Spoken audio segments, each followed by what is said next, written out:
지금 뭐 경제가 사실 말이 아니죠. 근데 오늘 보니까 주식시장은 약간 좀 또 반등한 것 같아요. 약간 반등했습니다. 반등했는데 2,300대죠. 2,300대.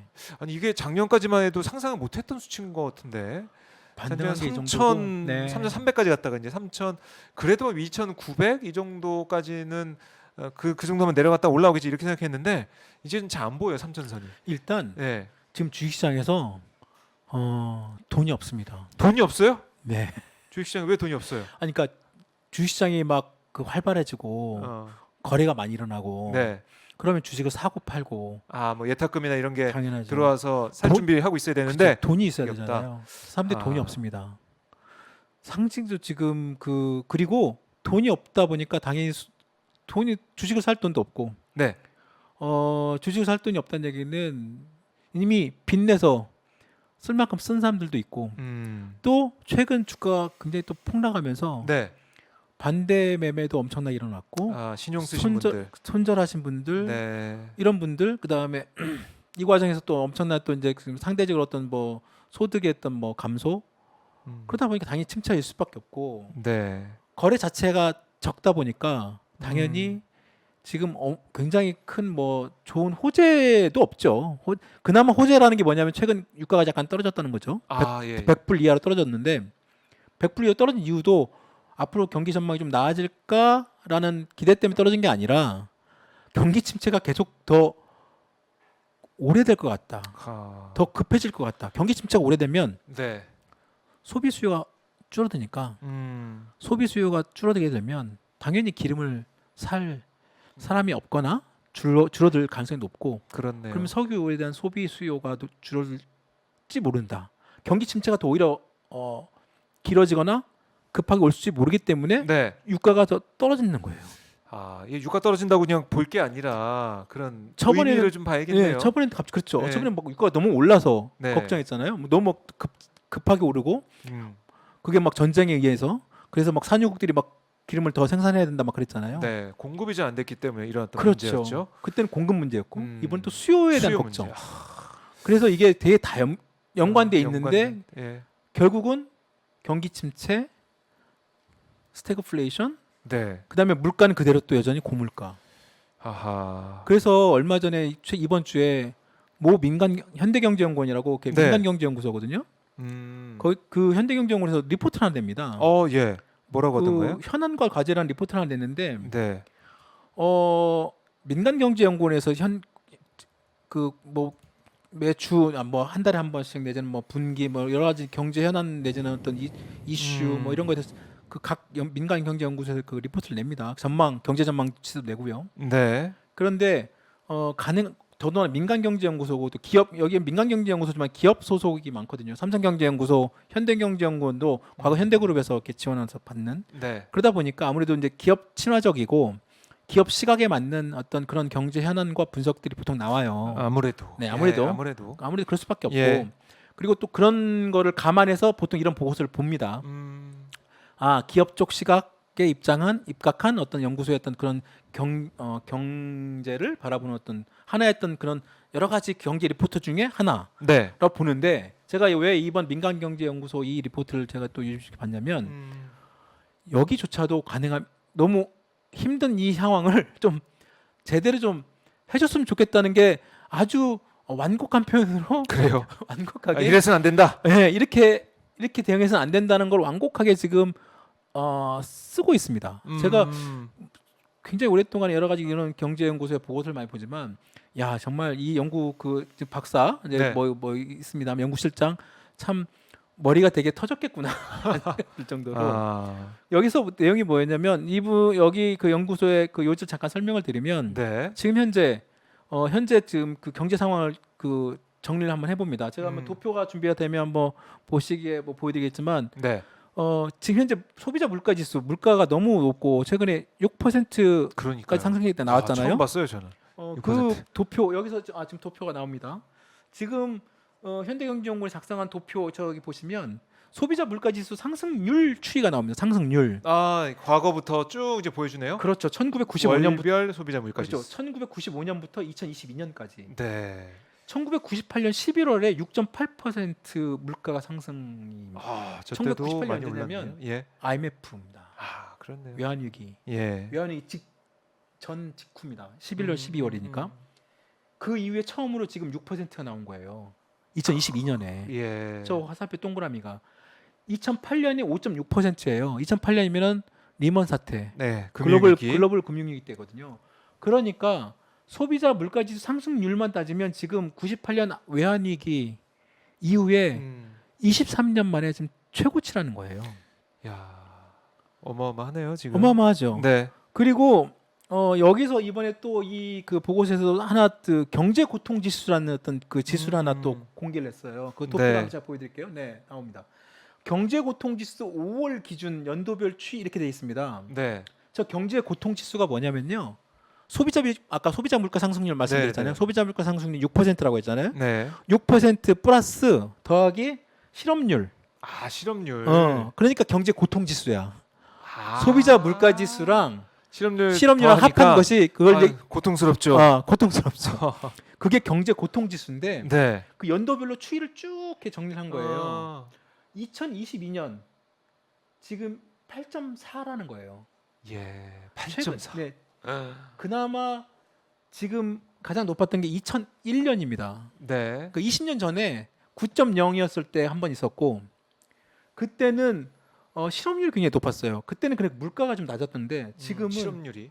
진짜 아니죠. 실업률이 그때 높았고 네. 그때도 약간 물가 높았죠. 지금은 오히려 지금 물가 훨씬 높고 실업률이 좀 약간 낮은 편이지만 네. 그러니까 20년 전에 경제 고통 지수가 9.0 이후로 지금 거의 20년 넘는 만에 처음으로 경제 고통 지수가 높다는 거예요.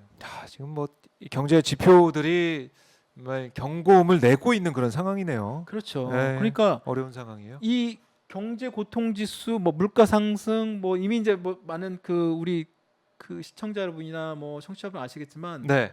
이미 물가 그다음에 자산, 주가가 폭락하고 이미 코인, 그다음에 주식, 그다음에 또 부동산도 이게 좀 서울 부동산은 힘들어진다 이런 얘기 나오고 있죠. 그렇죠. 네. 부동산도 이미 저번에 저희가 한번 짚은 것처럼 네. 이미 지금 계속 하락 중에 있고 이미 강남은 이미 수억 원씩 지금 빠져 있고 뭐 공급론자들 지금 다 조용하고 있습니다. 조용하고. 전세 대란 나온다고 하셨던 분들 다 조용하고 있고 오히려 지금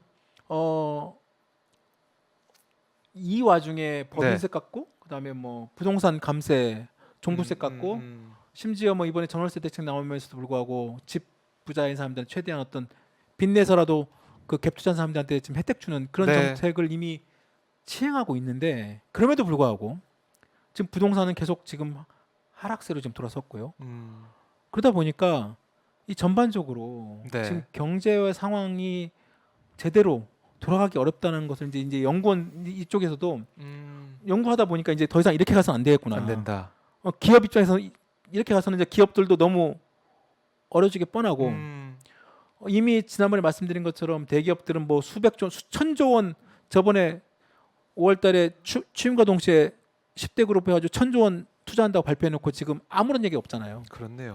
네, 지금 기업들도 앞을 내다보기 어려운 상황에서 돈만 쌓아두고 이제 섣불리 투자하기가 어려운 상황이다. 투자를 못합니다. 왜냐하면 지금 앞에 지금 경기 자체가 경기 침체에서 네. 소비가 줄어들고 이익이 줄어들고 지금 기업의 어떤 이익이 급감하는 과정에서 투자를 할 여력이 없는 거고 당연히 그러면 실업도 떨어질 것이고 실업률도 높아질 것이고 그래요.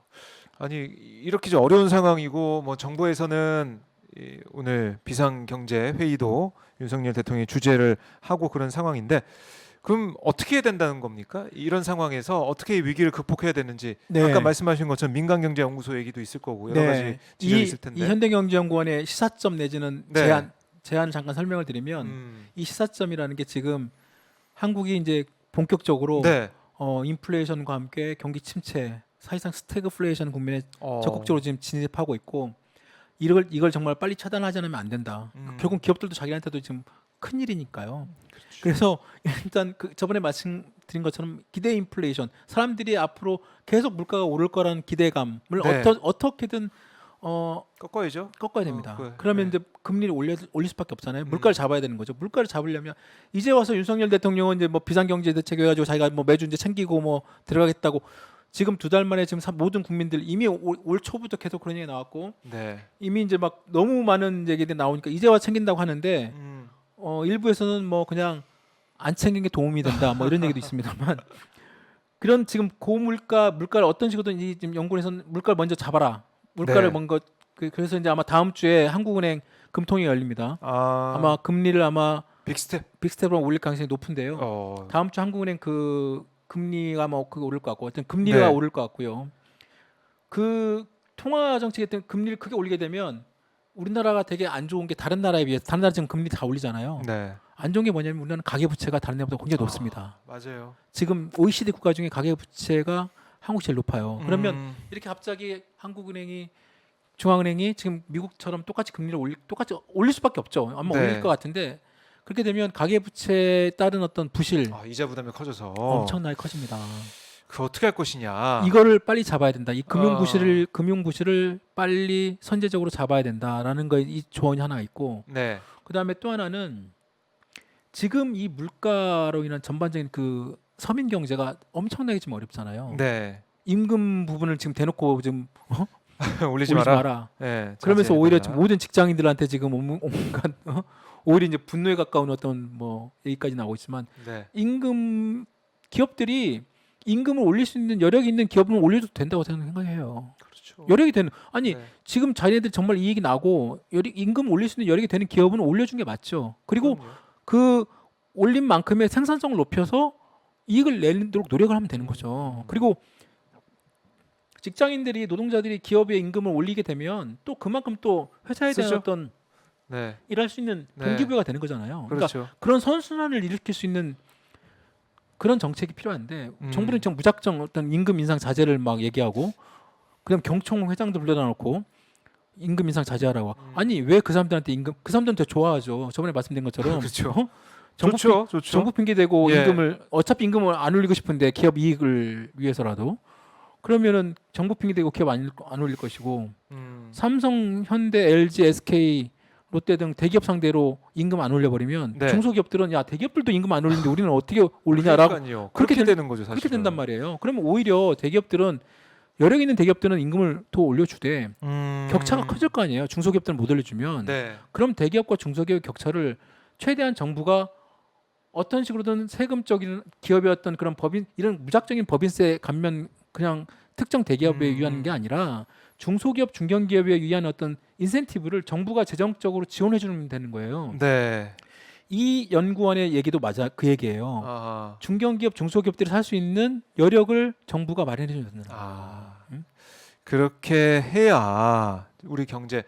그러니까 사실 중소기업이 더 많고 근로하시는 분들도 많잖아, 일하시는 분들이. 네. 그분들이 좀 합당한 처우를 받고 월급을 받고 생활해야 나서 쓰고 그래서 이제 경기가 좀 순환이 되는 건데 그걸 잘 봐야 된다 이런 말씀이네요. 네. 그래서 네. 이런 민간경제연구원이 이런 정도의 제언과 이런 내용들을 레포트가 쉽지 않습니다. 굉장히 눈치 보이거든요. 네, 네. 국책연구는 더더 말할 것도 없고 그런데도 불구하고 이렇게 냈다는 얘기는 그만큼 그 경제를 바라보는 연구자조차들도 전문가조차도 지금 현재 정부 정책의 방향이 이렇게 가서는 좀 위험하지 않느냐라는 것들이 이제 이런 보고서 이런 정도 수준에서 나오는 거죠.